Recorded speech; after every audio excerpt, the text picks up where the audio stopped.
السلام عليكم ورحمة الله وبركاته.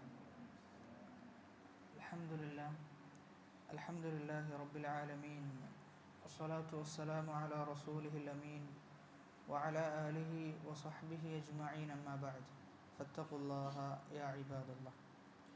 അല്ലാഹു സുബ്ഹാനഹു വ തആലയുടെ വിധിവിലക്കുകൾ ജീവിതത്തിൻ്റെ രഹസ്യങ്ങളിലും പരസ്യങ്ങളിലും കാത്തു സൂക്ഷിക്കുവാൻ കഠിനമായി പരിശ്രമിക്കണേ എന്ന് സ്വന്തത്തെ മറക്കാതെ നിങ്ങൾ ഓരോരുത്തരെയും ഓർമ്മപ്പെടുത്തുകയാണ്, വസിയ്യത്ത് ചെയ്യുകയാണ്.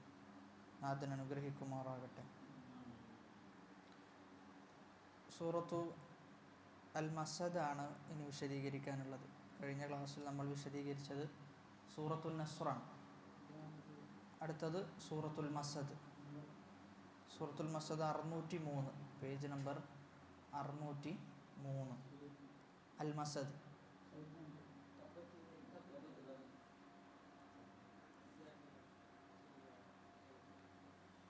ാമത്തെ സൂറത്ത്. ആദ്യം നമുക്ക് പാരായണം ചെയ്യാം. അഊദു ബില്ലാഹി മിനശ് ശൈത്വാനിർ റജീം. ബിസ്മില്ലാഹിർ റഹ്മാനിർ റഹീം. തബ്ബത് യദാ അബീ ലഹബിൻ വതബ്ബ ما أغنى عنه ماله وما كسب سيصلى نارا ذات لهب وامرأته حمالة الحطب في جيدها حبل من مسد. സൂറത്ത് അറിയപ്പെടുന്നത് അൽ മസദ് എന്ന പേരിലാണ്. അൽ മസദ് എന്ന പേരിലാണ് സൂറത്ത് അറിയപ്പെട്ടിട്ടുള്ളത്. ഈ സൂറത്ത് അവതീർണമായിട്ടുള്ളത് മക്കയിലാണ്. മക്കിയായ സൂറത്താണ്. അതായത് ഹിജ്റയുടെ മുമ്പ്, ഹിജ്റ പോകുന്നതിന് മുമ്പാണ്. സൂറത്തിൻ്റെ അവതരണ പശ്ചാത്തലം മനസ്സിലാകുമ്പോൾ അത് നമുക്ക് ബോധ്യപ്പെടും അത് മക്കിയാണ് സൂറത്ത് എന്നത്.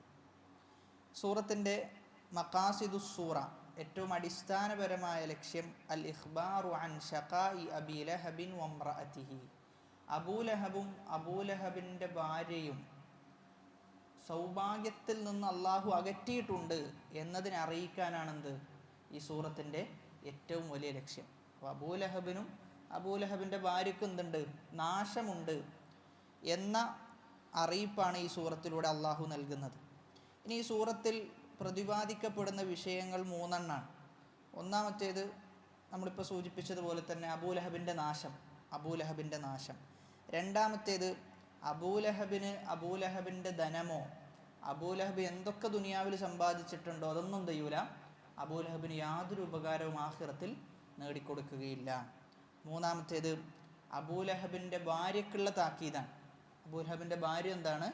നരകത്തിലാണ് എന്ന താക്കീതാണ് മൂന്നാമത്തെ പ്രതിപാദ്യ വിഷയം. അപ്പോൾ ഒന്നാമത്തെ ആയത്ത് തബ്ബത് യദാ അബീ ലഹബിൻ വതബ്ബ്.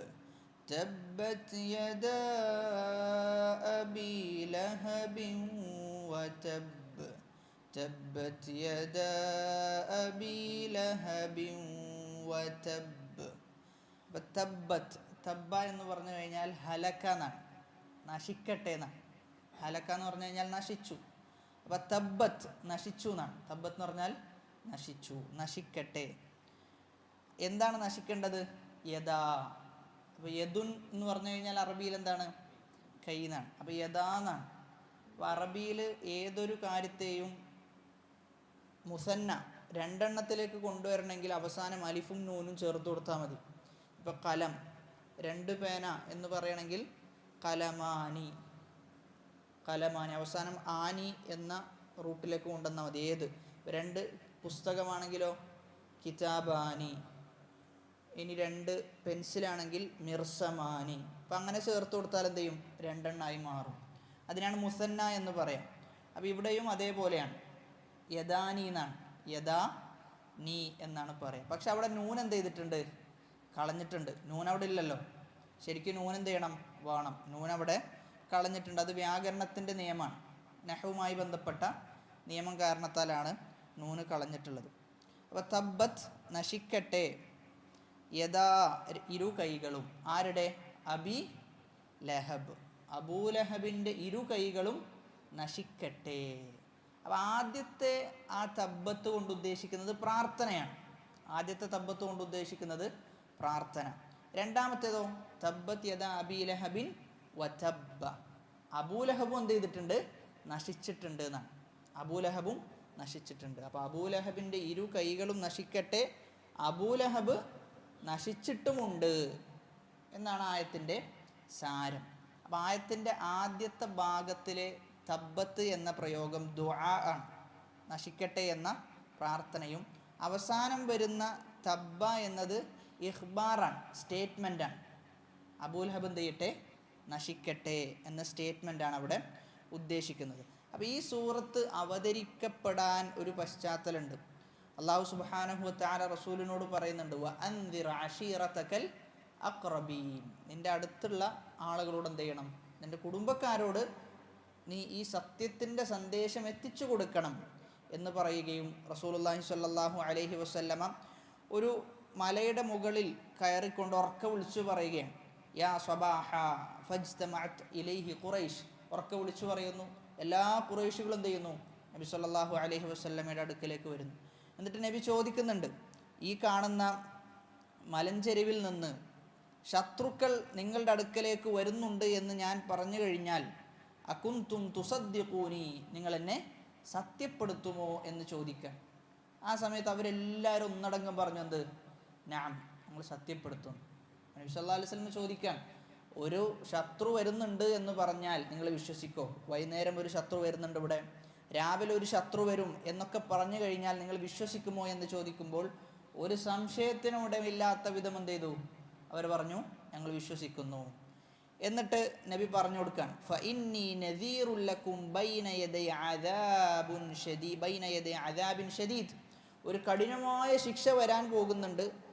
ആ കഠിനമായ ശിക്ഷക്കുള്ള താക്കീതുകാരനാണ് ആര്? ഞാൻ എന്ന് പറഞ്ഞു കൊടുത്തു. അതോടൊപ്പം തന്നെ ലാ ഇലാഹ ഇല്ലല്ലാഹ് പറയണമെന്ന് എന്ത് ചെയ്തു? പറഞ്ഞു. ഈ സന്ദർഭത്തിലാണ് എന്ത് ചെയ്യുന്നത്? ആര് എഴുന്നേറ്റ് നിന്ന് നബി സല്ലല്ലാഹു അലൈഹി വസല്ലമയെ എതിർത്ത് സംസാരിക്കുന്നത് ആരാണ്? അബൂലഹബാണ്. അബൂലഹബ് ചോദിക്കുന്നത്, അലിഹാദ ജമഅതനാ, ഇതിനു വേണ്ടിയിട്ടാണോ നീ ഞങ്ങളെ ഒരുമിച്ച് കൂട്ടിയത്? എന്നിട്ട് അബൂലഹബ് പറയുന്ന വാക്കെന്താ? തബ്ബൻ ലക്, നിനക്ക് നാശം എന്ന് അബൂലഹബ് പറഞ്ഞു. അതേ പ്രയോഗമാണ് എന്ത് ചെയ്തത്? അള്ളാഹു അബൂലഹബിന് ഉപയോഗിച്ചത്. ഫഅൻസല, ആയത്തിറങ്ങി, തബ്ബത് യദാ അബീ ലഹബിൻ വതബ്ബ് എന്ന ആയത്തിറങ്ങി. അപ്പോൾ റസൂലുള്ളാഹി സ്വല്ലല്ലാഹു അലൈഹി വസല്ലമയുടെ കുടുംബക്കാരനാണ് ആര്? അബൂലഹബ്. നബി സല്ലല്ലാഹു അലൈഹി വസല്ലമയുടെ കുടുംബക്കാരനാണ്. അപ്പോൾ അബൂലഹബിൻ്റെ പേര് എന്നുള്ളത് അബ്ദുൽ ഉസ്സ ഇബ്നു അബ്ദുൽ മുത്തലിബ് എന്നാണ്. അബ്ദുൽ ഉസ്സ. ഉസ്സ എന്ന് പറഞ്ഞു കഴിഞ്ഞാൽ സ്വനമാണ്, വിഗ്രഹത്തിൻ്റെ പേരാണ്. അതാണ് അബ്ദുൽ ഉസ്സ, ഉസ്സയുടെ അടിമ. ഇനി കുനിയത്താണെന്ത്? കുനിയത്താണ് ഇവിടെ അബൂലഹബ് എന്ന പേരിൽ പറയപ്പെട്ടിട്ടുള്ളത്. കുനിയത്താണ് ഈ രൂപത്തിൽ പറയപ്പെട്ടിട്ടുള്ളത്. അപ്പോൾ ഇവിടെ മറ്റൊരിക്കൽ റസൂലുള്ളാഹി സ്വല്ലല്ലാഹു അലൈഹി വസല്ലമ ദുൽമജാസ് എന്ന് പറയുന്ന ഒരു കച്ചവടത്തിൻ്റെ കേന്ദ്രം, ഒരു സൂക്ക്, അങ്ങാടി. അപ്പോൾ പണ്ട് കാലത്തൊക്കെ അങ്ങാടികളാണ്. അപ്പോൾ ആ അങ്ങാടിയിൽ നബി സല്ലല്ലാഹു അലൈഹി വസല്ലമ പോവുകയും അങ്ങാടിയിൽ നിന്ന് റസൂൽ ഉറക്കെ വിളിച്ചു പറയുകയാണ്, യാ അയ്യുഹന്നാസ്, ഓ ജനങ്ങളെ, ഖൂലൂ ലാ ഇലാഹ ഇല്ലല്ലാഹ് തുഫ്ലിഹൂ, നിങ്ങൾ ലാ ഇലാഹ ഇല്ലല്ലാഹ് പറഞ്ഞോ, നിങ്ങൾ എന്ത് ചെയ്യും? നിങ്ങൾ വിജയിക്കും എന്ന് പറഞ്ഞു. ഈ സന്ദർഭത്തിൽ ഇതിൻ്റെ പിന്നിൽ ആരുണ്ടായിരുന്നു? റസൂൽ ഇങ്ങനെ പറയുകയും എന്നാൽ ഇതിൻ്റെ പിന്നിൽ അബൂലഹബ് നിന്നുകൊണ്ട് പറയണത് അങ്ങനെ പറയേണ്ടതില്ല എന്നൊക്കെ പറഞ്ഞിട്ട് റസൂലിനെ എന്ത് ചെയ്യുന്നുണ്ട്? നിന്ദ്യനാക്കുന്നുണ്ട്, റസൂലിനെ മോശമാക്കുന്നുണ്ട്. അപ്പം നബി സല്ലല്ലാഹു അലൈഹി വസല്ലമയെ എങ്ങനെയൊക്കെ ദ്രോഹിക്കാൻ സാധിക്കുമോ, പ്രബോധനത്തിൽ എങ്ങനെയൊക്കെ തടസ്സം സൃഷ്ടിക്കാൻ സാധിക്കുമോ, ആ പണിയെല്ലാം എടുത്ത വ്യക്തിയാണ് ആര്? അബൂലഹബ്. ആ എല്ലാ പണികളും അബൂലഹബ് എടുത്തിട്ടുണ്ട്. അബൂലഹബ് ലാ ഇലാഹ ഇല്ലല്ലാഹ് പറഞ്ഞോ, നിങ്ങൾ വിജയിക്കും എന്ന് പറഞ്ഞപ്പോൾ അബൂലഹബ് പറയുന്നത്, ലാ തുതീഊഹു, നിങ്ങൾ എന്ത് ചെയ്യണ്ട? റസൂലിനെ അനുസരിക്കേണ്ടതില്ല, റസൂലിനെ അനുസരിക്കേണ്ടതില്ല എന്നെന്ത് ചെയ്യുന്നുണ്ട്? അബൂലഹബ് ഉറക്കെ വിളിച്ചു പറയുന്നുണ്ട്. അതോടൊപ്പം തന്നെ അബൂലഹബ് റസൂലിൻ്റെ പിന്നിൽ കല്ലൊക്കെ എടുത്തിട്ട് എന്ത് ചെയ്യുന്നുണ്ട്, നബി സല്ലല്ലാഹു അലൈഹി വസല്ലമയെ എറിഞ്ഞ് പരിക്കേൽപ്പിക്കാൻ വേണ്ടിയിട്ട് വരുന്നുണ്ട്. അപ്പോൾ ഇതൊക്കെ നമുക്ക് മനസ്സിലാക്കി തരുന്നത് അത്രയും ദേഷ്യം ആരോടുണ്ടായിരുന്നു, അബൂലഹബിന് റസൂലുള്ളാഹി സ്വല്ലല്ലാഹു അലൈഹി വസല്ലമക്ക് ഉണ്ടായിരുന്നു. മറ്റൊന്ന്, ഇവിടെ അല്ലാഹു സുബ്ഹാനഹു വ തആല എന്തു പറഞ്ഞിട്ടില്ല, അബൂലഹബിൻ്റെ പേര് പറഞ്ഞിട്ടില്ല. അബൂലഹബിൻ്റെ പേര് പറയാതെ കുനിയത്താണ് എന്ത് ചെയ്തത്, എടുത്തു പറഞ്ഞിട്ടുള്ളത്. കുനിയത്ത് എടുത്തു പറഞ്ഞു. അതിൽ ഒന്നാമത്തെ കാരണം എന്നുള്ളത് പേരിൽ എന്തുണ്ട്, അബ്ദുൽ ഉസ്സ എന്നാണ്. അബ്ദുൽ ഉസ്സ എന്ന് പറഞ്ഞു കഴിഞ്ഞാൽ ഒരു വിഗ്രഹത്തിൻ്റെ അടിമ എന്നാണ്. അതുകൊണ്ടാണ് എന്ത് പറയാത്തത്, പേര് പറയാതെ അബൂലഹബ് എന്ന രൂപത്തിൽ എന്ത് ചെയ്തത്, പ്രയോഗിച്ചത്. അതാണ് ഒന്നാമത്തെ കാരണമായിട്ട് നമ്മൾ മനസ്സിലാക്കേണ്ടത്. രണ്ടാമത്തേത്, അദ്ദേഹം അറിയപ്പെട്ടിരുന്നത് അദ്ദേഹത്തിൻ്റെ കുനിയത്തിലാണ്. അപ്പോൾ സ്വാഭാവികമായിട്ടും ആ കുനിയത്തിലാണ് എന്ത് ചെയ്യുക, വിളിക്കുക. നമ്മുടെ നാട്ടിലൊക്കെ ചില ആൾക്കാർ പേരിനേക്കാളും അറിയപ്പെടുന്നത് വേറെ പേരിലായിരിക്കാം, കുനിയത്ത് കൊണ്ടൊക്കെ ആയിരിക്കാം. അതല്ലെങ്കിൽ അദ്ദേഹത്തിൻ്റെ ജോലിയുമായി ബന്ധപ്പെട്ട പേരിലൊക്കെ എന്ത് ചെയ്യും, അറിയപ്പെടും. അപ്പോൾ ആ പേരിലാണ് എന്ത് ചെയ്യുക, പൊതുവെ ജനങ്ങൾ വിളിക്കുക. അതുകൊണ്ടാണ് അബൂലഹബിനെ കുനിയത്തിൽ വിളിച്ചത്. മൂന്നാമത്തെ കാരണം മുഫസ്സിരിങ്ങൾ പറഞ്ഞു വെക്കുന്നത്, ഒരാളുടെ പേര് എന്നുള്ളത് കുനിയത്തിനേക്കാളും ഷറഫാക്കപ്പെട്ട കാര്യമാണ്, മഹത്വമാക്കപ്പെട്ട കാര്യമാണ് എന്ത്, ഒരാളുടെ പേര് എന്നുള്ളത്. അപ്പം അമ്പിയാക്കളുടെ പേരുകളാണ് എന്ത് ചെയ്തിട്ടുള്ളത്, വിശുദ്ധ ഖുർആനിൽ അല്ലാഹു എടുത്തു വിളിക്കുന്നുള്ളത്. അപ്പോൾ അമ്പിയാക്കളുടെ സ്ഥാനത്ത് അമ്പിയാക്കളെ പേര് കൊണ്ട് വിളിക്കുമ്പോൾ അത് അവർക്കുള്ള മഹത്വമാണ്. എന്നാൽ അബൂലഹബിനെ പേര് കൊണ്ട് വിളിച്ചാൽ എന്ത് ചെയ്യും, അത് അബൂലഹബിനെ മഹത്വപ്പെടുത്തലാണ്. അതുകൊണ്ടാണ് പേര് കൊണ്ട് വിളിക്കാതെ കുനിയത്തുകൊണ്ട് എന്ത് ചെയ്തത്, വിളിച്ചത്. അബൂലഹബിൻ്റെ സ്ഥാനം ഇകഴ്ത്താൻ വേണ്ടിയിട്ടാണ്. നാലാമത്തെ കാരണമായിട്ട് നമ്മൾ മനസ്സിലാക്കേണ്ടത്, അബൂലഹബ് എന്നാണ് പറഞ്ഞത്. എന്താ ലഹബ് എന്ന് പറഞ്ഞു കഴിഞ്ഞാൽ, തീജ്വാല, അതായത് ഒരു പ്രകാശമുള്ളത് എന്നാണ് അല്ലേ. തീജ്വാലക്കാണ് ലഹബ് എന്ന് പറയാം. അവിടെ എന്ത് പ്രയോഗിക്കാമായിരുന്നു, അബൂ നൂർ എന്ന് വേണമെങ്കിൽ പ്രയോഗിച്ചൂടെ, പ്രകാശത്തിൻ്റെ വാപ്പ എന്ന് വേണമെങ്കിൽ പ്രയോഗിക്കാം. പക്ഷെ അതൊന്നും പ്രയോഗിച്ചില്ല, മറിച്ച് ലഹബ് എന്നാണ് പ്രയോഗിച്ചത്. കാരണം ലഹബ് എന്ന് പ്രയോഗിച്ചു കഴിഞ്ഞാൽ നെഗറ്റീവ് അർത്ഥത്തിനാണ് കൂടുതൽ സാധ്യത. എന്നാൽ പ്രകാശം എന്ന് പറഞ്ഞാലോ പോസിറ്റീവ് അർത്ഥത്തിന് എന്തുണ്ട്, സാധ്യത ഉണ്ട്. അപ്പോൾ ആ സാധ്യത പോലും എന്ത് ചെയ്തിട്ടില്ല, കൊടുത്തിട്ടില്ല.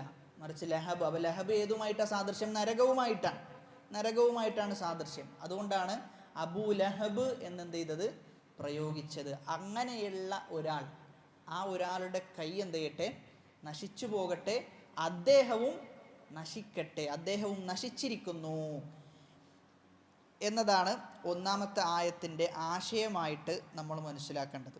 അപ്പോൾ ഇവിടെ അബൂലഹബ് നശിക്കാനുള്ള കാരണവും അള്ളാഹു നശിക്കട്ടെ എന്ന് വിശുദ്ധ ഖുർആനിൽ അവതരിപ്പിക്കാനുള്ള കാരണമൊക്കെ ആരെന്നെയാണ്, അബൂലഹബ് തന്നെയാണ്. അത്രയും എന്ത് ചെയ്തിട്ടുണ്ട്, നബി സല്ലല്ലാഹു അലൈഹി വസല്ലമയുടെ പ്രബോധനത്തിന് ഭംഗം വരുത്തിയിട്ടുണ്ട്. രണ്ടാമത്തേത്, പലപ്പോഴായി മുശ്രിക്കീങ്ങൾ എന്ത് ചെയ്യാറുണ്ടായിരുന്നു, നബി സല്ലല്ലാഹു അലൈഹി വസല്ലമ അവർക്ക് ശിക്ഷയെക്കുറിച്ച് താക്കീത് കൊടുത്തു കഴിഞ്ഞാൽ അവരെന്താ പറയുക, ഞങ്ങളുടെ അടുക്കൽ കുറേ ധനമുണ്ട്, ഞങ്ങൾക്ക് കുറേ മക്കളുണ്ട്, അവർക്ക് എന്ത് ചെയ്യും, നാളെ ആഖിറത്തിൽ ഞങ്ങളെ രക്ഷിക്കും എന്ന വർത്തമാനമാണ് പറയാറുള്ളത്. അതിനെ നിഷേധിക്കുകയാണ് എന്ത് ചെയ്തിട്ടുള്ളത്, രണ്ടാമത്തെ ആയത്തിൽ ചെയ്തിട്ടുള്ളത്.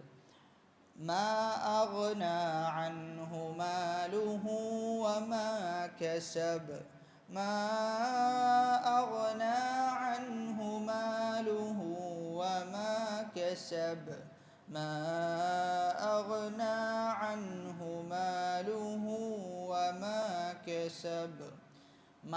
മാ എന്നത് നിഷേധത്തിന് വേണ്ടിയിട്ടാണ് ഇവിടെ ഉപയോഗിച്ചിട്ടുള്ളത്. ഇല്ല, മാ അഗ്ന ഉപകാരപ്പെട്ടിട്ടില്ല, അൻഹു അദ്ദേഹത്തിന്, മാലുഹു എന്ത്, അദ്ദേഹത്തിൻ്റെ ധനം അദ്ദേഹത്തിന് ഉപകാരപ്പെട്ടില്ല, വമാ കസബ അദ്ദേഹം സമ്പാദിച്ചതും എന്ത് ചെയ്തിട്ടില്ല, ഉപകാരപ്പെട്ടിട്ടില്ല. അപ്പോൾ സമ്പാദിച്ചത് എന്ന് പറയുമ്പോൾ പണം തന്നെയല്ലേ സമ്പാദിക്കുക, അല്ല. സമ്പാദ്യം എന്ന് പറയുമ്പോൾ എന്ത് ചെയ്യും, പണമല്ലാത്തതൊക്കെ എന്ത് ചെയ്യുന്നുണ്ട്, ഉൾപ്പെടുന്നുണ്ട്. നമ്മുടെ മക്കൾ നമ്മുടെ സമ്പാദ്യമാണ്. അപ്പോൾ പണം മാത്രമല്ല, അപ്പോൾ പണവും ഉപകാരപ്പെടൂല. ഇനി പണമല്ലാതെ എന്തൊക്കെ സമ്പാദിച്ചിട്ടുണ്ടോ അതും ഉപകാരപ്പെടുകയില്ല, ഒന്നും തന്നെ ഉപകാരപ്പെടുകയില്ല എന്നാണ് പറഞ്ഞു വെക്കുന്നത്. അപ്പോൾ ഇവിടെ നമ്മൾ മനസ്സിലാക്കേണ്ട ഒരു കാര്യമുണ്ട്. അബൂലഹബിനുള്ള മറുപടിയാണ് എന്ത്, ഈ ആയത്ത് എന്നുള്ളത്. അബൂലഹബ് പറയുന്നുണ്ട്, ഫഇന്നി അഫ്തദി നഫ്സി യൗമൽ ഖിയാമ മിനൽ അദാബി ബിമാലി വവലദി, എൻ്റെ ധനവും എൻ്റെ മക്കളെയും കൊണ്ട് ഞാൻ എന്ത് ചെയ്യും, എൻ്റെ ധനം കൊടുക്കും, എൻ്റെ മക്കളെയും കൊടുക്കും, എന്നിട്ട് ഞാൻ എന്ത് ചെയ്യും, രക്ഷപ്പെടും, ശിക്ഷയിൽ നിന്ന് രക്ഷപ്പെടും. അപ്പോഴാണ് എന്ത് ചെയ്തത്, മാ അഗ്ന അൻഹു മാലുഹു വമാ കസബ്. ഒന്നും തന്നെ എന്ത് ചെയ്യൂല, നിൻ്റെ മക്കളാകട്ടെ നിൻ്റെ ധനമാകട്ടെ ഒന്നും ഉപകാരപ്പെടുന്ന ഒരവസ്ഥ ഉണ്ടാവില്ല. സൂറത്തു അബ്ബസയിൽ അള്ളാഹു എടുത്തു പറയുന്നുണ്ട്, ഫഇദാ ജാഅത്തി സ്വാഖ യൗമ യഫിറുൽ മർഉ മിൻ അഖീ. സ്വന്തം സഹോദരനിൽ നിന്ന് ചെയ്യും, ഓടി അകലുന്നാണ്. വ ഉമ്മിഹി വ അബി, ഉമ്മ വാപ്പയിൽ നിന്നാണ്, ഉമ്മ വാപ്പയിൽ നിന്നും ചെയ്യും ഓടി അകലും. വ സാഹിബതിഹി വ ബനി, കൂട്ടുകാരൻ മറ്റു കൂട്ടുകാരനിൽ നിന്ന്. എന്നിട്ട് പറയാണ് ലികുല്ലി ഇംറിഇൻ മിൻഹും യൗമഇദിൻ ശഅ്നുൻ യുഗ്നി, എല്ലാ ആളുകൾക്കും എന്ന് അവരുടെ കാര്യമാണെന്ത് ഏറ്റവും പ്രധാനം എന്നാണ്. സൂറത്തുൽ മആരിജിലും സമാനമായ ആയത്ത് അള്ളാഹു പറഞ്ഞു വെക്കുന്നുണ്ട്.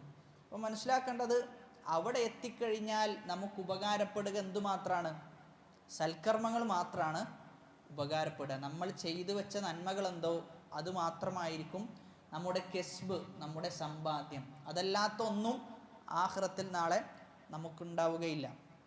അവിടെയാണ് റസൂലുള്ളാഹി സ്വല്ലല്ലാഹു അലൈഹി വസല്ലമ പറയുന്നത്, ഇത്തഖുന്നാർ, നീ നരകത്തെ സൂക്ഷിക്കണം, വലൗ ബിശിഖ്ഖി തംറ, ഒരു ചെറിയ ഈത്തപ്പഴത്തിൻ്റെ ചെറിയ ഭാഗം കൊണ്ടെങ്കിലും, അത് സ്വതക്ക കൊടുത്തുകൊണ്ടെങ്കിലും എന്ത് ചെയ്യണം, നീ നരകത്തെ സൂക്ഷിക്കണം. അപ്പം നമുക്ക് ഉപകാരപ്പെടുക നമ്മുടെ സൽക്കർമ്മങ്ങളാണ്. പക്ഷെ അത് ബോധ്യപ്പെടുന്നില്ല എന്നുള്ളതാണ് ആളുകൾക്ക് എന്ത് ചെയ്യുന്നില്ല, എത്ര പറഞ്ഞാലും ആ ഒരു ബോധ്യപ്പെടൽ ഉണ്ടാകുന്നില്ല. മറിച്ച് അത് ബോധ്യപ്പെടുന്ന ഒരു രംഗമുണ്ട്. എപ്പോഴാണ്, മരണത്തിൻ്റെ സന്ദർഭത്തിൽ എന്ത് ചെയ്യും, ഓരോ ആളുകളും ആഗ്രഹിക്കുന്നതാണ്, ഒന്ന് ഒരു സൽക്കർമ്മമെങ്കിലും ചെയ്യാൻ സാധിച്ചിരുന്നെങ്കിൽ. അതേപോലെ തന്നെ സ്വർഗത്തിൽ എത്തിക്കഴിഞ്ഞാൽ ചിലപ്പോൾ ആഗ്രഹിക്കുന്നതാണ്, ഇനിയും നന്മകൾ ചെയ്യാൻ സാധിച്ചിരുന്നെങ്കിൽ എന്ത് ചെയ്യാമായിരുന്നു, ഇനിയും മുകളിലുള്ള ദറജയിലേക്ക് എത്താമായിരുന്നു. അപ്പം നമ്മൾ മനസ്സിലാക്കേണ്ടത്, നമുക്ക് ഉപകാരപ്പെടുന്നത് നന്മ മാത്രമാണ് എന്ന ചിന്ത നമുക്കറിയാം. പക്ഷെ അതിനനുസരിച്ചിട്ട് എന്ത് ചെയ്യണം, നമ്മൾ പ്രവർത്തിക്കണം. നമുക്ക് നന്മയോട് ചിലപ്പോഴൊക്കെ താല്പര്യമില്ലാത്തൊരവസ്ഥ ഉണ്ടാകുമ്പോൾ നമ്മൾ നമ്മുടെ മനസ്സിനെ ഉണർത്തേണ്ടത് ആ രൂപത്തിലാണ്. ഈ നന്മ മാത്രമായിരിക്കും എന്തുണ്ടാവുക, എൻ്റെ കൂടെ കൂട്ടുകാരനായിട്ടുണ്ടാവുക. ഖബറിൽ ഒരാൾ എത്തിക്കഴിഞ്ഞാൽ അവന് പ്രകാശമായിട്ട് അവൻ്റെ കൂടെ ഉണ്ടാകുന്നത് അവൻ ചെയ്തു വെച്ച നന്മകളാണ്. അപ്പോൾ ആ നന്മയിൽ മുന്നേറുവാനും ബാക്കിയാകുന്ന നന്മകൾ എന്ത് ചെയ്യണം, ചെയ്തു വെക്കുവാനും നമ്മൾ പ്രയത്നിക്കേണ്ടതുണ്ട്.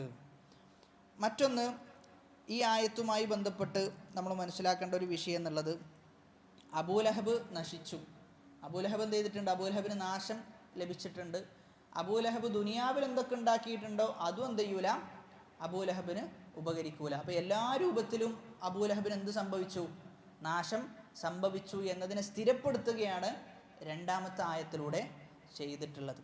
ഇനി മൂന്നാമത്തെ ആയത്ത്, സയസ്ലാ നാറൻ ذات لهب سيصلى نارا ذات لهب سيصلى نارا ذات لهب. സയസ്ല, സയസ്ല എന്നാണ്. യസ്ല എന്ന് പറഞ്ഞു കഴിഞ്ഞാൽ എരിയാന്നാണ്. അവിടെ എന്ത് ചെയ്യും, ആ നരകത്തിൽ എരിഞ്ഞു തീരും. സയസ്ല നാറൻ, എന്തിലാണ്, നരകാഗ്നിയിൽ, നരകത്തിൻ്റെ തീയിൽ എന്ത് ചെയ്യും, കടന്നെരിയും. ദാത ലഹബ്, നരകം എങ്ങനെയുള്ളതാണ്, തീജ്വാലകളുള്ള നരകാഗ്നിയിൽ അബൂലഹബ് കടന്നെരിയും എന്ന് പറഞ്ഞു വെക്കുകയാണ്. അപ്പോൾ ഈ ആയത്തും മുമ്പത്തെ ആയത്തും തമ്മിലുള്ള ബന്ധം എന്താ? ഇപ്പം പറഞ്ഞ സയസ്ലാ നാറൻ ദാത ലഹബ്, ഈ ആയത്തും തൊട്ട് മുമ്പുള്ള ആയത്തും തമ്മിലുള്ള ബന്ധം,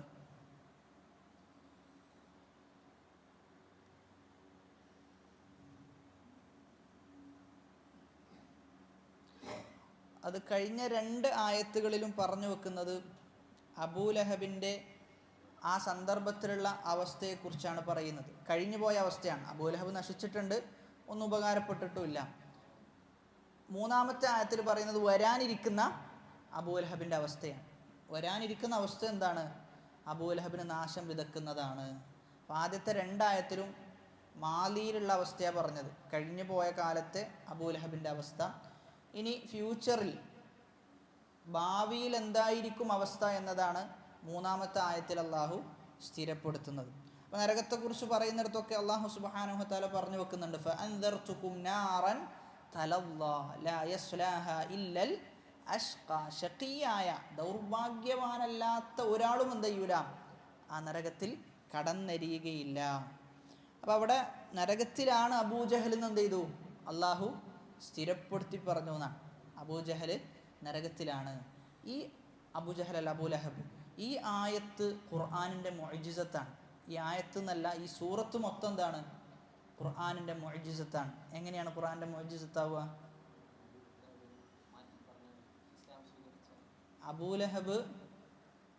അബൂലഹബ് ഇസ്ലാം സ്വീകരിക്കുകയില്ല എന്ന് ഈ ആയത്തോടുകൂടി ഉറപ്പാണ്. ഈ സൂറത്ത് ഇറങ്ങുന്ന സമയത്ത് അബൂലഹബ് ജീവിച്ചിരിപ്പുണ്ട്. അള്ളാഹു പറയണത് സയസ്ലാ നാറൻ ദാത ലഹബ്, അബൂലഹബ് നരകത്തിലാണ്. അതിൽ നിന്ന് കിട്ടി? ഒരിക്കലും അബൂലഹബ് എന്ത് ചെയ്യൂല, ഇസ്ലാം സ്വീകരിക്കൂല. അബൂലഹബ് ഇസ്ലാം സ്വീകരിച്ചിട്ടില്ല. ഇസ്ലാം സ്വീകരിക്കാതെയാണ് എന്ത് ചെയ്യുന്നത്, മരിച്ചു പോകുന്നത്. അബൂലഹബ് ഇസ്ലാം സ്വീകരിച്ചിരുന്നെങ്കിലോ അങ്ങനത്തെ ഒരവസ്ഥ ഉണ്ടാവില്ല. അപ്പോൾ ഖുർആനിൻ്റെ മുഅ്ജിസത്താണ് എന്ത്, ഈ പറയപ്പെടുന്ന സൂറത്ത് എന്നുള്ളത്. അല്ലാഹു ആലിമുൽ ഗൈബി വശഹാദ, അള്ളാഹു അദൃശ്യവും അറിയും ദൃശ്യവും അറിയും എന്നതിൻ്റെ ഏറ്റവും വലിയ ഉദാഹരണമായിട്ടാണ് ഈ ആയത്ത് നമ്മൾ മനസ്സിലാക്കേണ്ടത്. ഇനി അടുത്ത ആയത്തിൽ പറയാണ്, വംറഅതുഹു ഹമ്മാലത്തൽ ഹതബ്, വംറഅതുഹു ഹമ്മാലത്തൽ ഹതബ്, വംറഅതുഹു ഹമ്മാലത്തൽ ഹതബ്, വംറഅതുഹു ഹമ്മാലത്തൽ ഹതബ്. ഈ ആയത്തും മുമ്പത്തെ ആയത്തും തമ്മിലുള്ള ബന്ധം എന്താ? പ്രസ്തുത ആയത്തും മുമ്പ് പോയ ഏതെങ്കിലും ഒരു ആയത്തുമായിട്ട് ഇതിന് കണക്ഷൻ ഉണ്ടോ?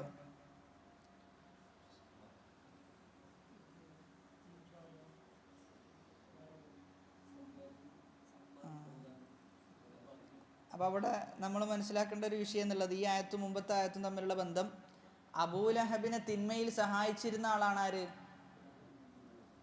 ഭാര്യ. അപ്പോൾ ആ ഭാര്യക്കും എന്തുണ്ട്, ആ നരകത്തിൽ ഒരു പങ്ക് ഭാര്യക്കുമുണ്ട് എന്നതാണ് മുമ്പ് കഴിഞ്ഞു പോയ ആയത്തുമായിട്ടുള്ള ഇതിൻ്റെ ബന്ധം. അപ്പോൾ ഇവിടെ മനസ്സിലാക്കേണ്ട ഒരു വിഷയം എന്നുള്ളത്, നമുക്കിതിൽ നിന്ന് കിട്ടുന്നൊരു പാഠം, മോശമായ കൂട്ടുകെട്ട് എവിടേക്ക് എത്തിക്കും? മോശമായ കൂട്ടുകെട്ടാണ് എങ്കിൽ അത് മോശത്തിലേക്കാണ് എന്ത് ചെയ്യുക, ഒരാളെ കൊണ്ടെത്തിക്കുക. മോശമായ കൂട്ടുകെട്ടുണ്ടെങ്കിൽ അത് മോശത്തിലേക്ക് അയാളെ കൊണ്ടെത്തിക്കും. ഇപ്പോൾ ഉദാഹരണത്തിന് അബൂ ത്വാലിബിൻ്റെ അവസ്ഥ തന്നെയാണ്. അബൂ ത്വാലിബിന് അവസാനം ലാ ഇലാഹ ഇല്ലല്ലാഹ് പറയാൻ സാധിക്കാത്തത് എന്താ? മോശമായ കൂട്ടുകെട്ടാണ്. അബൂ ത്വാലിബിനോട് എന്താ പറയുന്നത്? ലാ ഇലാഹ ഇല്ലല്ലാഹ് പറയണ്ട, മറിച്ച് നിൻ്റെ പിതാക്കന്മാർ ഏതൊരു മതത്തിലാണോ ഉണ്ടായിരുന്നത് ആ മതത്തിൽ എന്ത് ചെയ്യണം, നീ നിലകൊള്ളണം. അതല്ല എങ്കിൽ നീ പ്രതാപത്തിൽ നിന്ന് വിട്ടുമാറുകയാണ് ചെയ്യുന്നത് എന്ന് പറയുകയും, ഏതൊരു മതത്തിലാണോ അബൂ ത്വാലിബ് ഉണ്ടായിരുന്നത് അതേ മതത്തിൽ എന്ത് ചെയ്തു, സ്ഥിരപ്പെട്ടു നിന്നു. കാരണം മോശമായ കൂട്ടുകെട്ടാണ്. അപ്പോൾ മോശമായ കൂട്ടുകെട്ട് എന്ത് ചെയ്യും, മോശമായതിലേക്ക് ഒരു മനുഷ്യനെ കൊണ്ടെത്തിക്കും. പണ്ഡിതന്മാരൊക്കെ പറഞ്ഞു വെക്കാറുള്ളത്, ഒരാളുടെ സ്വഭാവം മനസ്സിലാക്കാൻ അവൻ്റെ കൂട്ടുകെട്ടിലേക്ക് നോക്കിയാൽ മതി എന്നാണ്. അവൻ്റെ കൂട്ടുകെട്ട് എങ്ങനെയാണോ ആ സ്വാധീനം എന്തുണ്ടാവും, ഈ പറയുന്ന വ്യക്തിക്കും ഉണ്ടാകും. അപ്പം അതുകൊണ്ട് തിരഞ്ഞെടുക്കുന്ന സമയത്ത് കൂട്ടുകെട്ടുകൾ വളരെ പ്രാധാന്യം അർഹിക്കുന്ന വിഷയമാണ്. അതേപോലെയാണ് ഇവിടെ ഭാര്യയെ സംബന്ധിച്ചിടത്തോളം ഭർത്താവിൻ്റെ പെരുമാറ്റവും. അപ്പോൾ തിരഞ്ഞെടുക്കുന്ന സമയത്ത് ഭാര്യ ഭർത്താക്കന്മാർ ഒരു സ്വാലിഹായ സന്താനം ഒരാൾക്ക് ലഭിക്കണമെങ്കിൽ ആദ്യത്തെ സ്റ്റെപ്പ് എന്താ? ഒരു സ്വാലിഹായ സന്താനത്തിനുള്ള ആദ്യത്തെ സ്റ്റെപ്പ് ഇഖ്തിയാറു സൗജ അസ്സാലിഹ, ഏറ്റവും സ്വാലിഹായ ഭാര്യയെ തിരഞ്ഞെടുക്കുക എന്നുള്ളതാണ്. അതാണ് ഒന്നാമത്തേത്. അപ്പോൾ പലപ്പോഴും നമ്മളെന്താ ചെയ്യാറുള്ളതെന്ന് വെച്ച് കഴിഞ്ഞാൽ, കല്യാണത്തിന് ശേഷമാണ് എന്ത് ചെയ്യുക, അങ്ങനെ ഒരു പ്രാർത്ഥന തന്നെ നടത്തുക. ശരിക്കും എപ്പോഴാണ് നടത്തേണ്ടത്? കല്യാണത്തിൻ്റെയും എത്രയോ മുമ്പാണ് സ്വാലിഹായ മകന് വേണ്ടി പ്രാർത്ഥിക്കേണ്ടത്. കാരണം സ്വാലിഹായ മകന് ലഭിക്കണമെങ്കിൽ സ്വാലിഹായ ഭാര്യ എന്ത് ചെയ്യണം, ലഭിക്കണം. സ്വാലിഹായ ഭാര്യയെ ലഭിച്ചു കഴിഞ്ഞാൽ സ്വാഭാവികമായിട്ടും മകൻ സ്വാലിഹാകാനുള്ള സാധ്യത വളരെ കൂടുതലാണ്. ചിലപ്പോഴൊക്കെ ഉപ്പമാർ എത്ര മോശമായാലും ഉമ്മമാർ സ്വാലിഹത്താണെങ്കിൽ എന്ത് ചെയ്യും, മകൻ നല്ല നിലയിലേക്ക് എത്തുന്നുള്ളതാണ്. അതിന് സാധ്യത വളരെ കൂടുതലാണ്. വളരെ കൂടുതലാണ്. ചരിത്രമൊക്കെ പരിശോധിച്ച് നോക്കുമ്പോൾ നമുക്ക് മനസ്സിലാകുന്നത് ആ രൂപത്തിലാണ്. ഉപ്പമാർ ചെറുപ്പത്തിൽ മരണപ്പെട്ടു പോയി, എന്നാൽ പിന്നീട് അവരെ പോറ്റി വളർത്തുന്ന, അവരെ കൊണ്ടു നടക്കുന്നതൊക്കെ ആരാണ്? ഉമ്മയാണ്. ആ ഉമ്മയാണ് അവരെന്ത് ചെയ്യുന്നത്? വലുതാക്കുന്നത്. സുഫിയാൻ ഇബ്നു ഉയൈന റഹിമഹുല്ലയെ കുറിച്ച് പറയുന്നത്, അദ്ദേഹത്തിൻ്റെ ഉമ്മയാണ് അദ്ദേഹത്തെ വളർത്തിക്കൊണ്ടുവന്നത്. വലിയ പണ്ഡിതനായിട്ട് അദ്ദേഹം എന്ത് ചെയ്തിട്ടുണ്ട്? ലോകത്ത് അറിയപ്പെടുന്നുണ്ട്. അപ്പം അങ്ങനെ അറിയപ്പെടാൻ കാരണം അദ്ദേഹത്തിൻ്റെ ഉമ്മ പറയുന്നുണ്ട്, ഞാൻ എന്ത് ചെയ്യാം, നിനക്ക് വേണ്ടി ഞാൻ പണിയെടുക്കാം, നീ എന്ത് ചെയ്തോ, നീ ഇൽമു പഠിച്ചോ, നീ അറിവ് പഠിക്കുക, നിൻ്റെ എല്ലാ ചിലവും ഞാൻ വഹിക്കാമെന്ന് പറഞ്ഞിട്ട് എന്ത് ചെയ്യും? അറിവ് പഠിപ്പിക്കാൻ വേണ്ടിയിട്ട് അയക്കുന്ന ഉമർ ബിൻ അബ്ദുൽ അസീസ് റഹിമഹുല്ല. ഉമർ ബിൻ അബ്ദുൽ അസീസ് റഹിമഹുല്ല അത്രയും, അതായത് ലോകം കണ്ട ഖലീഫമാരിൽ 5ാമത്തെ ഖലീഫ എന്ന പേരിൽ അറിയപ്പെടാൻ കാരണമായി തീർന്ന ഖലീഫയാണ്. ഒരുപാട് പ്രത്യേകതകളുണ്ട്. ഉമർ ബിൻ അബ്ദുൽ അസീസ് റഹിമഹുല്ലയുടെ കാലഘട്ടം പരിശോധിച്ചു കഴിഞ്ഞാൽ അങ്ങനെ ഒരു ഖിലാഫത്തിൻ്റെ കാലഘട്ടം ചെയ്തിട്ടില്ല, കടന്നു പോയിട്ടില്ല. കാരണം 4 ഖലീഫമാർ കഴിഞ്ഞു. ആ ഖലീഫമാർ കഴിഞ്ഞിട്ട് കുറേ കാലത്തിന് ശേഷമാണ് ആര് വരുന്നത്? ഉമർ ബിൻ അബ്ദുൽ അസീസ് റഹിമഹുല്ല. പക്ഷേ ഉമർ ബിൻ അബ്ദുൽ അസീസ് റഹിമഹുല്ലയുടെ ഖിലാഫത്ത് എന്നുള്ളത് ഖലീഫമാരുടെ ഖിലാഫത്തിനോട് എന്തുണ്ടായിരുന്നു? സാദൃശ്യം ഉണ്ടായിരുന്നു. അതുകൊണ്ടാണ് ഉമർ ബിൻ അബ്ദുൽ അസീസ് റഹിമഹുല്ലയെ കുറിച്ച് പറയുമ്പോൾ ഖലീഫ എന്ന രൂപത്തിലാണ് പറയാറുള്ളത്. ഖലീഫയുടെ ഖിലാഫത്തിനോട് സാദൃശ്യമുള്ള രൂപത്തിലാണ് അദ്ദേഹം ഭരണം നടത്തിയത്. അദ്ദേഹം ഖിലാഫത്ത് ഏറ്റെടുക്കുന്നതിന് മുമ്പ് അദ്ദേഹത്തിനൊരു വസ്ത്രം കാണിച്ചു കൊടുത്താൽ അദ്ദേഹം പറയുന്നതാണ്, ഇത് ഭയങ്കര പരുക്കമുള്ള വസ്ത്രമാണ്, കുറച്ച് മിനുസുള്ള വസ്ത്രം ചെയ്യണം വേണം. എന്നാൽ അതേ ഉമർ ബിൻ അബ്ദുൽ അസീസ് റഹിമഹുല്ല ഖിലാഫത്ത് ഏറ്റെടുത്തതിന് ശേഷം എന്ത് ചെയ്യും?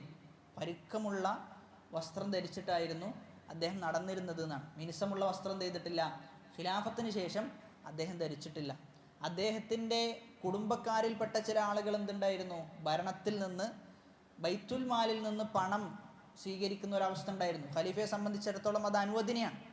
അങ്ങനെയുള്ള വിഷയം പോലും അദ്ദേഹം എന്ത് ചെയ്തിട്ടുണ്ട്? അദ്ദേഹം എല്ലാ കുടുംബക്കാരിൽ നിന്നും എന്ത് ചെയ്തു? അദ്ദേഹം അത് തടഞ്ഞു വെച്ചു എന്നാണ്. കുടുംബക്കാർക്ക് അത് ഇഷ്ടപ്പെട്ടിട്ടില്ല. വളരെ ദാരിദ്ര്യം നിറഞ്ഞ ജീവിതമാണ് എന്ത് ചെയ്തത്? അദ്ദേഹം ജീവിച്ചത്. അദ്ദേഹത്തിൻ്റെ ഭാര്യ ഫാത്തിമ പറഞ്ഞു വെക്കുന്നത്, ഈ ഖിലാഫത്ത് ഇല്ലായിരുന്നെങ്കിൽ എന്ന് ഞാൻ ആഗ്രഹിച്ചു പോയി എന്നെന്ത് ചെയ്യുന്നുണ്ട്? ഒരു വിഷമം പ്രകടിപ്പിക്കുന്നുണ്ട്. കാരണം അത്രയും പേടിയോട് കൂടിയിട്ടാണ് ഓരോ ദിനരാത്രങ്ങളും ഉമർ ബിൻ അബ്ദുൽ അസീസ് റഹിമഹുല്ല കഴിച്ചു കൂട്ടിയത്. അപ്പോൾ അവിടെയെല്ലാം അദ്ദേഹത്തെ ആ രൂപത്തിൽ വളർത്തിക്കൊണ്ടുവന്നത് അദ്ദേഹത്തിൻ്റെ ഉമ്മയാണ്. അപ്പോൾ ഉമ്മ നന്നാവുക എന്നത്, ഉമ്മ സ്വാലിഹത്താവുക എന്നത് ഏറ്റവും പ്രാധാന്യം അർഹിക്കുന്ന വിഷയമാണ്. കാരണം ഒരു മകൻ എപ്പോഴും ആരെയാണ് കാണുന്നത്? ഏറ്റവും കൂടുതൽ കാണുന്നത് ഉമ്മയാണ്. അപ്പോൾ ആ ഉമ്മ കൃത്യസമയത്ത് നിസ്കരിക്കുന്ന ഒരാളാണ്, കൃത്യമായി പ്രാർത്ഥിക്കുന്നുണ്ട്, ഖുർആനിൻ്റെ പാരായണത്തിൽ മുന്നേറുന്നുണ്ട് എങ്കിൽ മകൻ സ്വാഭാവികമായിട്ടും ആ റൂട്ടിലേക്ക് എന്ത് ചെയ്യും? വന്നെത്തും. മകൻ സ്വാഭാവികതയിൽ ആ റൂട്ടിലേക്ക് വന്നെത്തും. ഇനി അങ്ങനെയല്ല എങ്കിൽ റൂട്ട് എന്ത് ചെയ്യും? വഴിമാറി സഞ്ചരിക്കും. അതേപോലെ തന്നെ ഉമ്മയെ സംബന്ധിച്ചിടത്തോളം നല്ല ആക്കിലത്തായ, നല്ല ബുദ്ധിമതിയാണ് എങ്കിൽ ആ മകനെ വളർത്തേണ്ട എല്ലാ കഴിവുമുള്ള ഉമ്മയാണെങ്കിൽ എന്ത് ചെയ്യും? ആ രൂപത്തിൽ അവനെ വളർത്തിയെടുക്കും. അപ്പോൾ ഇവിടെ നമ്മൾ തിരിച്ചറിയേണ്ടത്, ഈ ഒരു കാലഘട്ടത്തിൽ പേരൻറ്റിങ് എന്നത് വളരെ നിർണായകമായി കൊണ്ടിരിക്കുന്ന ഒരു കാലഘട്ടമാണ്. നമുക്ക് വെറുതെ എന്ത് ചെയ്യാൻ പറ്റൂല, നമ്മുടെ മക്കളെ ഏതെങ്കിലും ഒരു സ്ഥലത്ത് വിടുക, അതല്ലെങ്കിൽ അവരെക്കുറിച്ച് നമ്മൾ യാതൊന്നും ആലോചിക്കാതെ അവരവരുടെ വഴിക്ക് വിടുക എന്നുള്ളത് ഒരിക്കലും നടക്കാത്ത, എന്നാൽ ഭയങ്കര പ്രയാസകരമായി കൊണ്ടിരിക്കുന്ന ഒരു കാലഘട്ടത്തിലാണ് ജീവിച്ചുകൊണ്ടിരിക്കുന്നത് എന്ന ഓർമ്മ കൂടി നമുക്കുണ്ടാകണം. അപ്പോൾ വംറഅതുഹു, അദ്ദേഹത്തിൻ്റെ ഭാര്യ, ഹമ്മാലത്തൽ ഹത്വബ്. അപ്പോൾ ഹമ്മാലത്ത് എന്ന് പറഞ്ഞു കഴിഞ്ഞാൽ വഹിക്കുന്നവൾ എന്നാണ്. ഹമ്മാലത്ത് എന്ന് പറഞ്ഞു കഴിഞ്ഞാൽ വഹിക്കുന്നവൾ. എന്താണ് വഹിക്കുന്നത്? അൽ ഹത്വബ്. ഹത്വബ് എന്ന് പറഞ്ഞു കഴിഞ്ഞാൽ വിറക് ചുമട്ടുകാരിയായ തൻ്റെ ഭാര്യ. അപ്പോൾ ഇവിടെ ഭാര്യയുടെ പേരൊന്നും പറയണില്ല. കാരണം നമ്മൾ പേര് പറയാതിരിക്കുന്നത് എന്തിനു വേണ്ടിയിട്ടാണ്? തൻകീറിന് വേണ്ടിയിട്ടാണ്. പേരിൽ എന്തൊന്നില്ല, പേര് പറഞ്ഞിട്ട് വലിപ്പിക്കേണ്ട ആവശ്യമൊന്നുമില്ല. അദ്ദേഹത്തിൻ്റെ ഭാര്യ ആരെപ്പോലെ ആയിരിക്കും? അദ്ദേഹത്തിനെ പോലെ തന്നെ ആയിരിക്കും എന്ന ഒരു ശൈലിക്ക് വേണ്ടിയിട്ടാണ്. അപ്പോൾ ഉമ്മു ജമീൽ എന്നാണ് ഭാര്യയുടെ പേര്. ഉമ്മു ജമീൽ എന്ന കുനിയത്താണ്. പേരായിട്ട് പറയപ്പെടുന്നത് അർവ ബിൻതു ഹർബ് ഇബ്നു ഉമയ്യ, അബൂ സുഫിയാൻ്റെ സഹോദരിയാണ്. അബൂ സുഫിയാൻ റളിയല്ലാഹു അൻഹുവിൻ്റെ സഹോദരി. അപ്പോൾ ഭാര്യ ഭർത്താവിൻ്റെ കുഫറിലും ഭർത്താവിൻ്റെ തിന്മയിലും സഹായിച്ചിട്ടുണ്ട് എന്ന കാരണത്താലാണ് ഭാര്യയ്ക്കും ആ ശിക്ഷയിൽ പങ്കുണ്ടായിട്ടുള്ളത്. എന്നാൽ അതേ സമയത്ത് പ്രവാചകന്മാരുടെ ഭാര്യമാരിൽ എന്ത് ചെയ്തിട്ടുണ്ട്? പ്രവാചകന്മാരുടെ മാർഗത്തിൽ നിന്ന് തെറ്റിപ്പോയ ആളുകളുണ്ട്. പക്ഷേ പ്രവാചകന്മാരെന്ത് ചെയ്തിട്ടുണ്ട്? നേരായ മാർഗത്തിൽ പോയി. ഭാര്യമാരെന്ത് ചെയ്തു? മോശമായ മാർഗത്തിൽ പോയി. അപ്പോൾ അവിടെ നമ്മളെ സംബന്ധിച്ചിടത്തോളം ലാ ത്വാഅത ഫി മഅസിയത്തിൽ ഖാലിഖ്, അള്ളാഹുവിനെ ധിക്കരിക്കുന്ന വിഷയത്തിൽ ഒരാൾക്കും എന്തില്ല? അനുസരണയില്ല എന്നുള്ളതാണ് അടിസ്ഥാനം. അത് വാപ്പയാകട്ടെ, അത് ഉമ്മയാകട്ടെ, ആരാണ് എങ്കിലും അള്ളാഹുവിനെ ധിക്കരിക്കുന്ന വിഷയത്തിൽ എന്തില്ല? അനുസരണയില്ല. അപ്പം അള്ളാഹുവിനെ ധിക്കരിക്കുന്ന വിഷയത്തിൽ അനുസരണയില്ല എന്നാണ്. അപ്പം അള്ളാഹുവിനെ അനുസരിക്കുന്ന വിഷയത്തിലോ? അള്ളാഹുവിനെ അനുസരിക്കുന്ന വിഷയത്തിൽ എന്തുണ്ട്? അനുസരണയുണ്ട്. ഉദാഹരണത്തിന് പറയുകയാണെങ്കിൽ ഉമ്മ പറയാണ് നീ ഇപ്പോൾ സുന്നത്ത് നിസ്കരിക്കേണ്ട എന്ന് പറഞ്ഞാലോ നിസ്കരിക്കാൻ പറ്റൂല. ഉമ്മ സുന്നത്ത് നിസ്കരിക്കേണ്ട എന്ന് പറഞ്ഞു കഴിഞ്ഞാൽ നിസ്കരിക്കാൻ പറ്റൂല എന്നുള്ളതാണ്. ഉമ്മയെ അനുസരിക്കലാണ് എന്ത്? അവിടെ സുന്നത്ത് നിസ്കരിക്കുന്നതിനേക്കാളും ഏറ്റവും കൂടുതൽ ഫضലുള്ളത്. എന്നാൽ സ്ഥിരമായി പറയുന്ന ഒരവസ്ഥ ഉണ്ട് എങ്കിൽ അത് പ്രശ്നമാണ്. സ്ഥിരമായി നമ്മൾ സുന്നത്ത് നിസ്കരിക്കേണ്ട എന്ന് പറയുകയാണെങ്കിൽ അതെന്ത് ചെയ്യേണ്ടതില്ല? അത് കേൾക്കേണ്ടതില്ല. പണ്ഡിതന്മാർ ആ രൂപത്തിൽ തന്നെ പറയുന്നുണ്ട്. എന്നാൽ ഇടക്കിടക്കൊക്കെ അങ്ങനെ പറയുകയാണെങ്കിൽ എന്ത് ചെയ്യണം? നമുക്ക് സുന്നത്ത് നിസ്കരിക്കാൻ വകുപ്പില്ല, മറിച്ച് ഉമ്മ എന്ത് ചെയ്യണം? അനുസരിക്കണം എന്നുള്ളതാണ്. അപ്പോൾ അനുസരണയുടെ വിഷയത്തിൽ, അള്ളാഹുവിനെ അനുസരിക്കുന്ന വിഷയത്തിൽ പോലും ഇവിടെ അള്ളാഹ് എന്ത് ചെയ്തു? ഉമ്മ പറയുകയാണെങ്കിൽ അവിടെ എന്ത് ചെയ്യണം? അവിടെ നിൽക്കണം എന്നുള്ളതാണ്. അപ്പോൾ ആ പ്രാധാന്യമാണ് എന്ത് ചെയ്യുന്നത്? അത് നമുക്ക് ബോധ്യപ്പെടുത്തി തരുന്നത്. അപ്പോൾ ഹമ്മാലത്തുൽ ഹതബ് എന്നാണ് പ്രയോഗിച്ചിട്ടുള്ളത്. ഹമ്മാലത്തുൽ ഹതബ്, വിറക് ചുമട്ടുകാരി. അപ്പോൾ എന്താണ് അതിൻ്റെ ഉദ്ദേശം എന്നാണ്. അപ്പോൾ മുഫസ്സിരീങ്ങൾ ഇതിൽ അഭിപ്രായ വ്യത്യാസത്തിലായിട്ടുണ്ട്. ഒരുപാട് കാര്യങ്ങൾ പറഞ്ഞു വെക്കുന്നുണ്ട്. ഒന്ന്, നാളെ ആഖിറത്തിലേക്ക് എത്തിക്കഴിഞ്ഞാൽ എന്ത് ചെയ്യും? ഒരുപാട് വിറകുകൾ ചുമക്കുന്ന ഒരു ശിക്ഷയായിരിക്കും ആ സ്ത്രീക്ക് എന്ത് ചെയ്യാം? ലഭിക്കുക. രണ്ടാമത്തേത്, റസൂലുള്ളാഹി സ്വല്ലല്ലാഹു അലൈഹി വസല്ലം നടന്നു പോകുന്ന സമയത്ത് വിറക് എന്ത് ചെയ്യാറുണ്ടായിരുന്നു? ഇതേപോലെയുള്ള എന്തൊക്കെയോ വിറകുകളും മറ്റുമൊക്കെ നബിയുടെ മാർഗത്തിൽ, നബി സഞ്ചരിക്കുന്ന വഴിയിൽ ബുദ്ധിമുട്ടെന്നോണം അവിടെ എറിയാറുണ്ടായിരുന്നു എന്ന് പറഞ്ഞു വെക്കുന്നുണ്ട്. അതോടൊപ്പം തന്നെ മറ്റൊരു വിശദീകരണം എന്നുള്ളത് നമീമത്തുമായിട്ട് എന്ത് ചെയ്തിരുന്നു? നടന്നിരുന്നു എന്നാണ്. നമീമത്തുമായിട്ട് എന്ത് ചെയ്യുക? ഏഷണിയുമായിട്ട് ഇങ്ങനെ നടക്കുക, അത് പ്രചരിപ്പിക്കുക, അതിൽ ആളുകളെ തമ്മിൽ തെറ്റിക്കുക എന്ന പണി ആര് ചെയ്തിരുന്നു? ഭാര്യ ചെയ്തിരുന്നു. അതുകൊണ്ടാണ് ഹമ്മാലത്തൽ ഹത്വബ് എന്ന് പ്രയോഗിച്ചത്. അടുത്ത ആയത്ത് ശിക്ഷയെക്കുറിച്ച് പറയാം. ആ സ്ത്രീക്ക് ലഭിക്കുന്ന ശിക്ഷയെക്കുറിച്ച്. ഫീ ജീദിഹാ ഹബ്ലും മിൻ മസദ്, ഫീ ജീദിഹാ ഹബ്ലും മിൻ മസദ്, ഫീ ജീദിഹാ ഹബ്ലും മിൻ മസദ്, ഫീ ജീദിഹാ ഹബ്ലുൻ മിൻ മസദ്. അപ്പോൾ ജീദ് എന്ന് പറഞ്ഞു കഴിഞ്ഞാൽ കഴുത്താണ്, ഉനുക്ക് എന്നാണ് പറയാം. ജീദ് എന്ന് പറഞ്ഞു കഴിഞ്ഞാൽ കഴുത്ത്. ഫീ ജീദിഹാ, അവളുടെ കഴുത്തിൽ. ഹബ്ലുൻ, ഹബിൽ മഅന കയർ. ഹബില് കയറുണ്ട്. എന്തുകൊണ്ടുള്ള കയറാണ്? മിൻ മസദ്, ഈന്തപ്പന നാര് കൊണ്ടുള്ള ഒരു കയർ എന്ത് ചെയ്യും? അവളുടെ കഴുത്തിൽ ഉണ്ടാകും. അപ്പോൾ നരകത്തിലെ ആ ശിക്ഷയുടെ അവസ്ഥയെ വിശദീകരിക്കാൻ. അപ്പോൾ ഇവിടെ നമ്മൾ മനസ്സിലാക്കേണ്ടത്, ഇതിൻ്റെ വിശദീകരണമായിട്ട് പറയപ്പെടുന്നത് സഈദ് ഇബ്നുൽ മുസയ്യിബ് റഹിമഹുല്ലാഹ് പറയാം, കാനത് ലഹാ ഖിലാദത്തുൻ ഫാഖിറ ഫഖാലത് ലഉൻഫിഖന്നഹാ ഫി അദാവതി മുഹമ്മദിൻ. ആ സ്ത്രീയുടെ അടുക്കൽ നല്ല വിലപിടിപ്പുള്ള ഒരു ആഭരണം ഉണ്ടായിരുന്നു എന്നാണ്. കഴുത്തിൽ നല്ല വിലപിടിപ്പുള്ള ആഭരണം. ആ സ്ത്രീ പറഞ്ഞത്, ഞാൻ ഈ ആഭരണം എന്ത് ചെയ്യും? റസൂലുള്ളാഹി സ്വല്ലല്ലാഹു അലൈഹി വസല്ലമയെ ശിക്ഷിക്കാൻ വേണ്ടി, റസൂലിനോടുള്ള ശത്രുത എന്നോണം ഞാൻ ഇതെന്ത് ചെയ്യും? ഇത് ചെലവഴിക്കുകയും ഇതിൽ നിന്ന് കിട്ടുന്ന കാര്യം ഉണ്ടാവും, അതെന്ത് ചെയ്യും? റസൂലിനെ ശിക്ഷിക്കാൻ, റസൂലിനോട് ശത്രുത വെച്ച് പുലർത്താൻ വേണ്ടി ഞാൻ ചെലവഴിക്കുന്ന എന്ത് ചെയ്തു? പറഞ്ഞു. അതുകൊണ്ടാണ് അതേ രൂപത്തിലുള്ള ശിക്ഷ എന്ത് ചെയ്തത്? ആഖിറത്തിലും ലഭിക്കാൻ കാരണമായത്. ഫഅഖബഹല്ലാഹു ബിഹാ ഹബ്ലൻ ഫീ ജീദിഹാ മിൻ മസദിന്നാർ. അതേ രൂപത്തിലുള്ള ശിക്ഷ, കഴുത്തിൽ എന്ത് ചെയ്യും? ഈന്തപ്പന നാര് കൊണ്ടുള്ള ഒരു കയറ് കെട്ടപ്പെടുന്ന, കയറുണ്ടാകുന്ന. അപ്പം അതേ രൂപത്തിലാണ് ശിക്ഷ എന്ത് ചെയ്തിട്ടുള്ളത്? വന്നിട്ടുള്ളത്. അൽ ജസാഉ മിൻ ജിൻസിൽ അമൽ എന്നാണ് ഖായിദ. നമ്മൾ ഏതു രൂപത്തിലാണോ പെരുമാറുന്നത് ആ രൂപത്തിൽ തന്നെ ആയിരിക്കും അല്ലാഹ് എന്ത് ചെയ്യുക? നമ്മോട് പെരുമാറുക എന്നാണ്. അപ്പോൾ നമ്മൾ മോശമായ രൂപത്തിലാണ് ദുനിയാവിൽ ജീവിച്ചത് എങ്കിൽ ആ മോശത്തരത്തിനുള്ള പ്രതിഫലമായിരിക്കും എന്ത് ചെയ്യുക? ആഖിറത്തിൽ നമുക്ക് ലഭ്യമാകുക. അതുകൊണ്ട് ചെയ്യുന്ന പ്രവർത്തനങ്ങൾ ഏറ്റവും നല്ല പ്രവർത്തനമായിട്ട് എന്ത് ചെയ്യേണ്ടതുണ്ട്? മാറേണ്ടതുണ്ട്. അപ്പോൾ ഇതാണ് ഈ സൂറത്തുമായി ബന്ധപ്പെട്ട് നമുക്ക് സൂചിപ്പിക്കാനുള്ളത്. ചെറിയ സൂറത്താണ്. അടുത്തത് സൂറത്തുൽ ഇഖ്ലാസാണ്.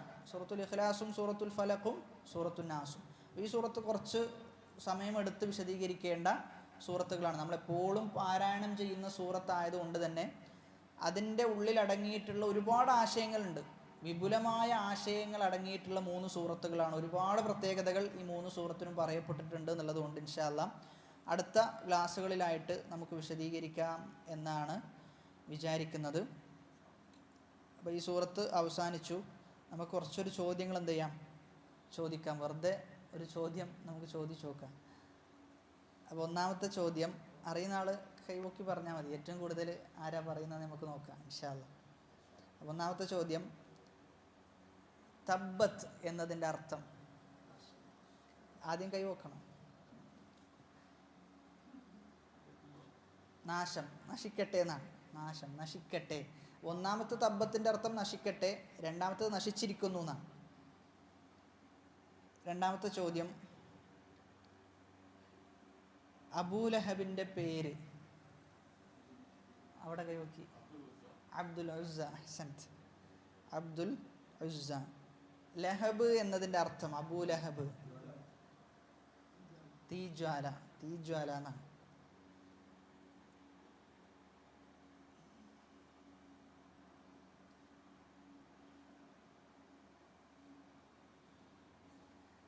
അബൂ ലഹബിൻ്റെ ഭാര്യയുടെ പേര്